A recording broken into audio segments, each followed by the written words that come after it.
Ahora vamos a considerar un caso particular de movimiento en dos dimensiones, conocido como movimiento de proyectiles.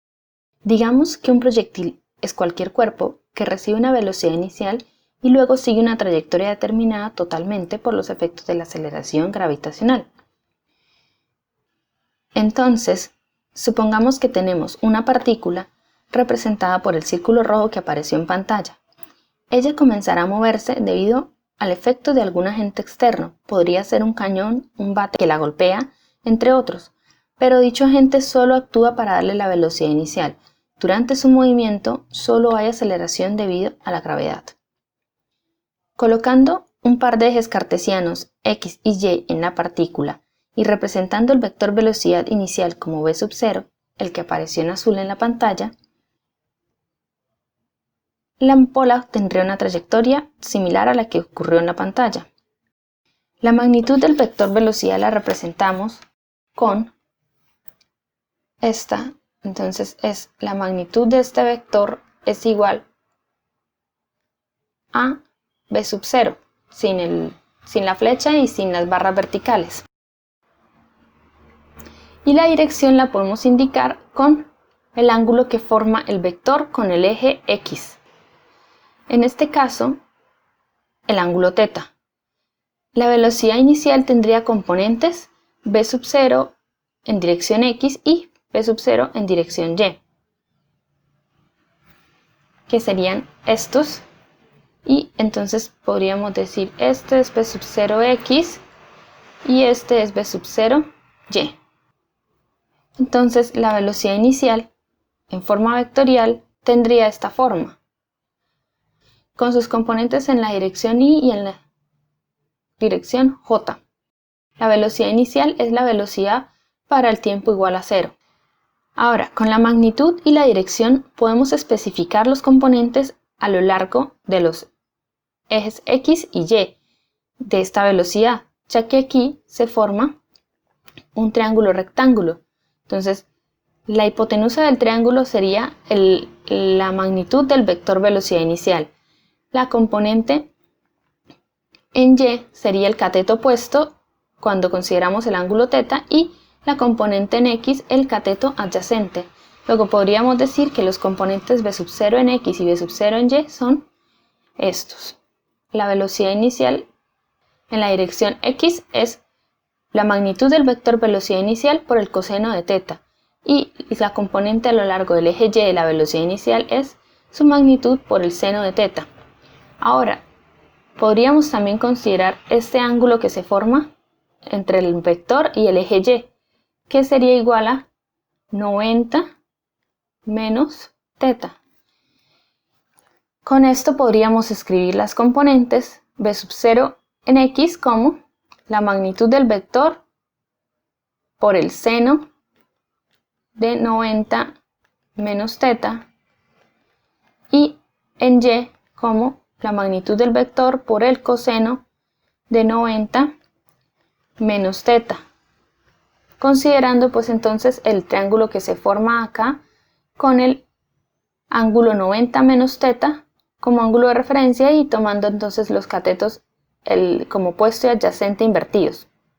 Pero bueno, lo más común es trabajar con el ángulo que se forma con el eje x. Esto porque pueden haber ocasiones en las cuales es el ángulo que forma la velocidad inicial con el eje y. Entonces habría que tener en cuenta esto. Ahora, en función del ángulo que forma la velocidad inicial con el eje x, el ángulo θ, el vector inicial toma la siguiente forma. El vector inicial, es decir, la velocidad para tiempo t igual a 0, es velocidad inicial coseno del θ en i más velocidad inicial seno de θ en j. Vamos a considerar que la partícula se mueve cerca de la superficie terrestre y prescindiremos de la resistencia del viento. De esta manera tenemos la aceleración igual a 0 en i menos g en j. No tiene componente en dirección i y es igual a menos g en dirección j. Esta g es aproximadamente igual a 9.8 metros sobre segundo al cuadrado como se ha venido trabajando. La tomamos negativa porque estamos considerando que si un vector apunta hacia abajo es negativo. Como la aceleración de la gravedad siempre apunta hacia el centro de la Tierra, que consideraríamos entonces hacia abajo, la tomamos negativa. Ahora, como tenemos esta aceleración, vamos a buscar cuáles serían la velocidad instantánea y la posición para una partícula que realiza un movimiento como el de esta situación. Como la aceleración instantánea es la derivada de la velocidad instantánea con respecto del tiempo, para determinar la velocidad instantánea en función del tiempo, buscamos un vector cuya derivada sea igual al vector aceleración. Esto implicaría que sus componentes sean funciones dependientes del tiempo, cuya derivada sea igual a los componentes de A. Esto sería un vector como este. Las constantes C1 y C2 se determinan ajustando la condición inicial de la velocidad, es decir, considerando la velocidad inicial, puesto que para t igual a 0, este vector velocidad instantánea debe ser igual al vector velocidad inicial que tenemos, este acá a la izquierda. Ahora, revisemos algo. Realmente este vector b que pusimos en color verde, al derivarlo nos da A. Si derivamos la componente en i, es una constante, luego nos da 0. Y si derivamos esto que tenemos acá, menos g por t más la constante C2, obtenemos menos g en dirección j. Tenemos entonces que igualar acá. Velocidad para tiempo 0 debe ser igual a, reemplazamos 0, C1 en i más C2 en j. Luego C1 es igual a la magnitud de la velocidad inicial por coseno del ángulo y C2 es igual a la magnitud de la velocidad inicial por el seno del ángulo. Luego obtenemos, al ajustar a la condición inicial de la velocidad, esta ecuación. Ahora, como la velocidad inicial es la derivada de la posición con respecto al tiempo, para determinar la posición en función del tiempo, buscamos un vector cuya derivada sea igual al vector velocidad instantánea. Esto implicaría que sus componentes sean funciones dependientes del tiempo, cuya derivada sea igual a los componentes de la velocidad instantánea, esta que tenemos acá. Esto sería un vector con esta forma. La posición para todo tiempo t será igual a la magnitud de la velocidad inicial coseno del ángulo por el tiempo más k1 en dirección i más menos un medio de g por tiempo al cuadrado más la velocidad inicial, la magnitud de la velocidad inicial seno del ángulo θ por el tiempo más k2. A ver, si derivamos este vector en verde, obtenemos el vector velocidad instantánea. La derivada de la componente en x daría velocidad inicial coseno del ángulo, ¿sí? Porque k1, pues entonces la derivada es igual a 0.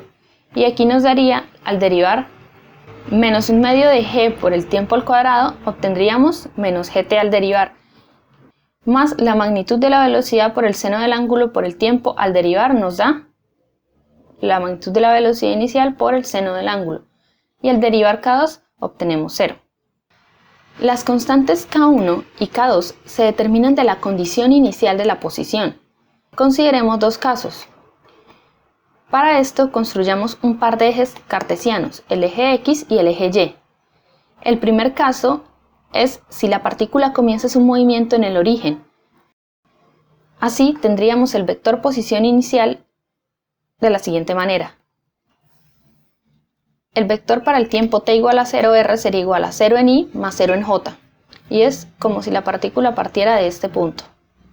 Ajustando entonces a esta condición inicial la ecuación que tenemos del vector posición para todo tiempo t, obtenemos este resultado.